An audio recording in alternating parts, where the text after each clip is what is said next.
Grandmaster Parham Maghsoodloo takes fort for the 7th round of FIDE Grand Swiss. He is the sole leader of the tournament and he takes on Nihal Sarin, his good friend, as they both smile and shake hands with each other. Going to be an epic clash on the top board of the FIDE Grand Swiss. Nihal Sarin has had a great event until now. He's managed to beat Aram Hakobian, Leon Mendonça and Gumular Simon. While Parham Maghsoodloo has been on fire himself. He beat Aryan Chopra, Anton Guyaro, Alireza Firuza, Richard Rapport. It's just incredible what the Iranian Grandmaster is achieving. And he would be looking to continue this in order to make it to his first ever candidates by finishing in top 2. Let's see what happens here. Nihal and Parham have faced off against each other several times. In fact, we also have a video on our channel where Nihal makes an illegal move against him at the Tata Steel Chess India. Nihal adjusts all his pieces and I'm curious to see what opening will he choose in this one. Both the players rated 2690s, 2690s, Parham being 2692, Nihal being 2693, clearly underrated for the strength that they possess. D4 by Nihal. And Parham is also taking his time for move number 1, plays his pawn to D5. And Nihal Sarin could go for the Queen's Gambit with C4. He also likes to play Knight F3, Bishop F4. And I think Nihal is one of those players who likes to take his time in the early part of the game. He's never rushing it. He's just calm, cool and collected. C6 played here. The Slough defense. And Knight comes out to C3. Interesting move. Asking Parham if he wants to take D takes C4 here. Parham says, no thank you, I'll play my knight to F6. And then Nihal goes for the exchange Slough. He takes pawn takes pawn.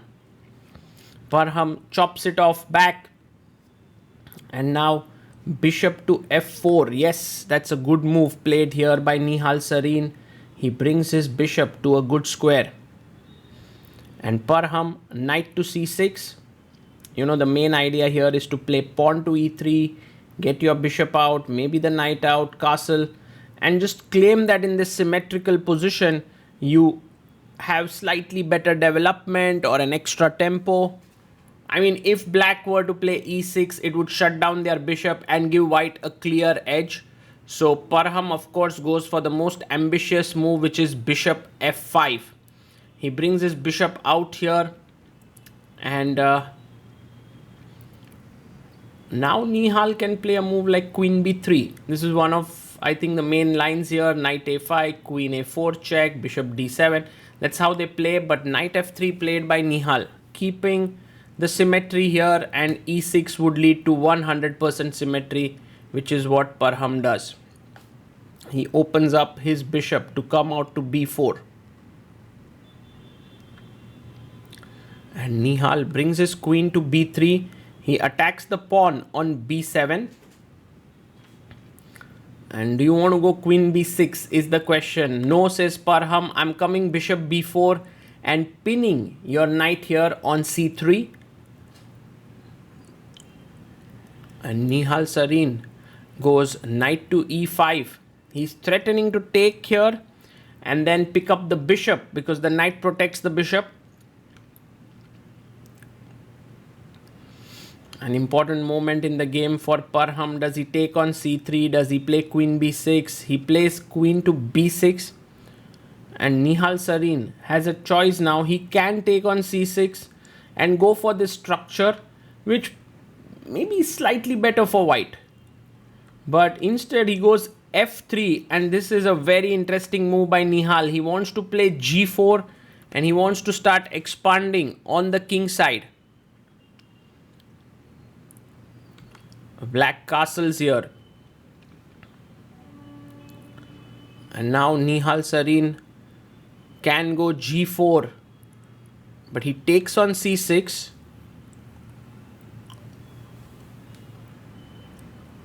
And Parham comes back, taking it back with the pawn. B takes on c6 here. And now brings his king to f2. Well, interesting how he connects the rooks. He's planning to connect the rooks, move the bishop away. Knight goes to d7. Maybe Parham hopes to break in the center with c5 or later even with e5 if it's feasible. Knight goes to a4. And that attacks the queen. One thing that is working in Nihal's favor is that this bishop is controlling the b8 square, so there cannot be attacks here. And now Nihal gets tempted by this very interesting idea of bishop c7. He's giving up the bishop in order to get back the bishop. Parham takes it back. I think he had already seen the move. Nihal takes on b4. And one can say that the c5 square is now under white's control. But e5 is what black does. And Parham is saying to Nihal, with your development being so slow, the rook coming into e8, you are worse. And Nihal brings his rook to c1, just making sure the c6 pawn is weak, c5 is never happening, rook e8. And if Nihal isn't careful, there could be takes, queen jumping in, the rooks could double down the e file. Lot of pressure for Nihal. Bishop comes to e2.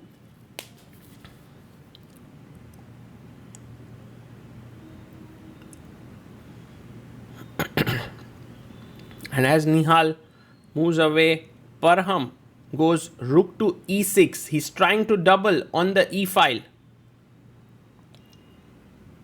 And maybe even switch the rook to the g file here later. And Nihal Sarin chops off the pawn on e5. Not so sure what to take back with. Rook takes e5 is also a good move.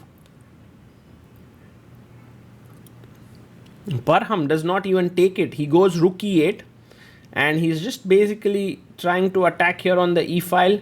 Nihal goes queen f4. Well, if you try to defend the pawn, maybe f6 is what Parham wanted to do. So queen f4, bishop to g6. Here rook e5 was also possible and a good move. But he goes bishop g6. And Nihal goes rook to d1 with the ideas of chopping off the pawn and getting the queen here. So knight takes on e5. And let's see how Nihal now continues here. He plays his knight to c5, attacking the rook. I think Parham should put his rook on f6, keep it active. But he goes rook e7. That's slightly passive. And you know what? Now, yes, exactly. White can start playing on the dark squares, defending here, doubling down the c file. h5 played, maybe b4, maybe rook d4. He goes rook d4. You can see how all the pieces are on dark squares.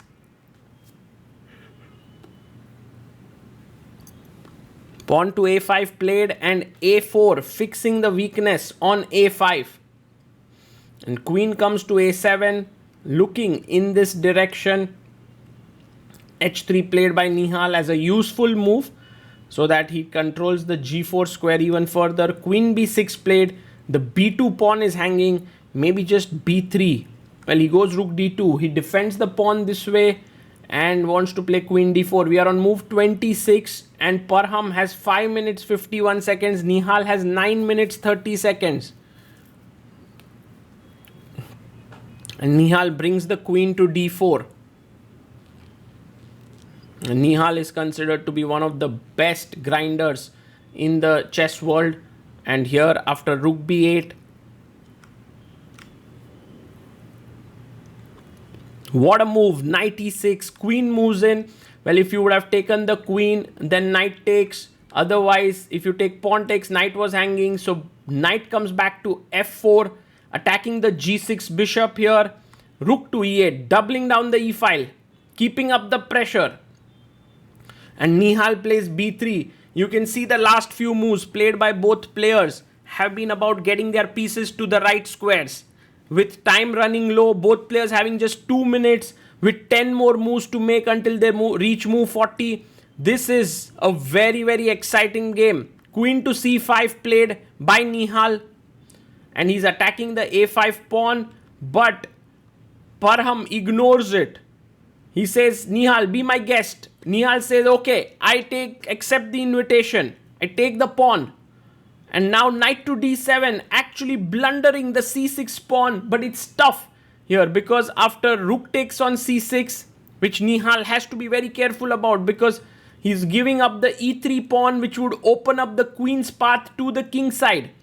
So such a move cannot be lightly made. It's a move that requires great responsibility to be taken. He takes the pawn on c6, and now if you play rook takes e3, which he does to attack here, the best move is rook c7, blocking the queen here, and that would be very strong. But Nihal takes on g6, and that's not the best move as Parham can swoop in his queen to g3 with a check.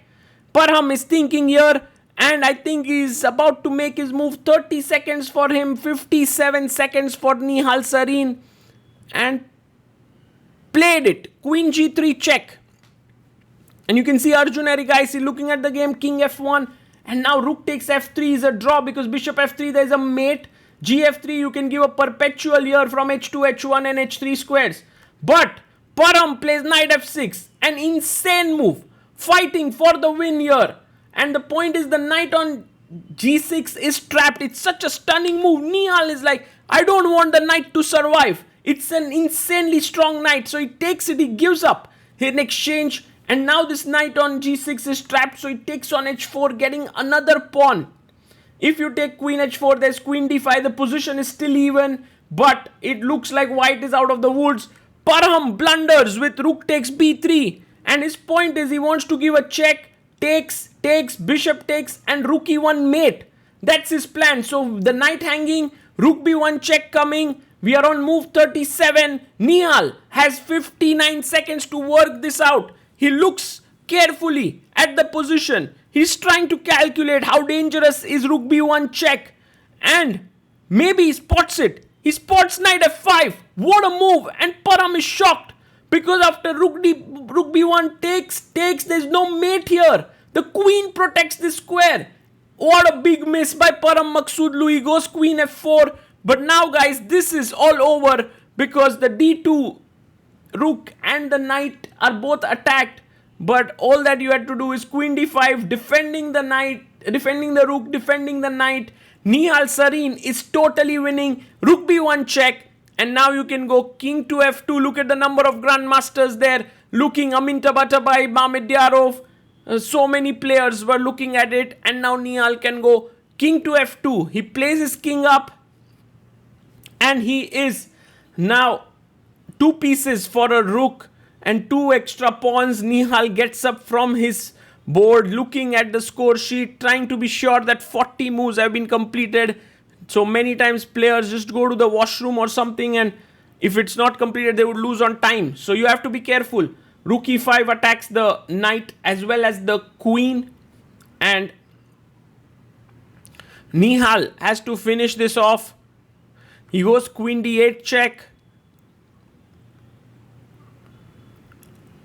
King comes up to h7, and now many ways to play. Queen f8 is just over, but Nihal chooses queen takes f6, a wonderful move, because if you take rook takes f5, I simply take and bishop d3, and you lose the queen, and I'll be 3 pawns up.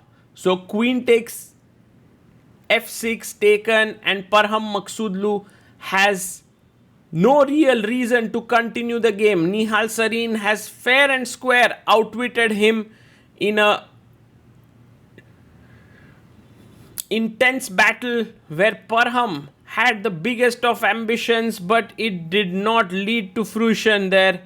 And now Parham just trying to recollect what he could have done better, because I don't think he believes that his position anyway has any possibilities left.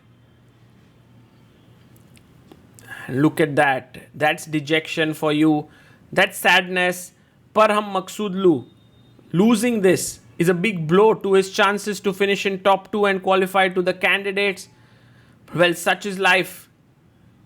The tournament is not at all easy and you have to fight with every single player, and Parham resigns. Nihal is not super happy there. You know, that happens all the time with him.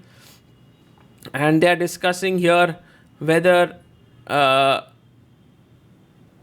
it's equal, or you know, instead of playing there, and they're analyzing. I feel one of the things that I've absolutely come to adore Parham for is whether he wins or loses, he wants to analyze, he wants to learn. How did this attitude come into him is a big question for me. It's so rare in the world of chess. People are so nice to each other until the tournament is going their way, but once they lose, they just are completely away from it. And that's the reason why I really respect Parham. No matter you win or you lose, he's always ready to help people, to kind of analyze his games, to be in good spirits in general. So that's very positive. Meanwhile, Nihal Sarin now moves into the joint lead with Matthias Bluebaum, who just beat Arjun Erigaisi. 5.5 out of 7 for Nihal, and a strong finish here will surely help him to get a spot to the candidates. It won't be easy, but I think this is the best shot that Nihal has at that title and at that qualification, and he would be really keen on making that happen. Kudos also to his current trainer. Look at Nihal. He's so upset because the arbiter said, I have to check you. And it's a lot of time that goes in here after the game. But yeah, kudos to Vishnu Prasanna, his coach, who's also helping him. Good luck to Nihal Sarin for the remaining games.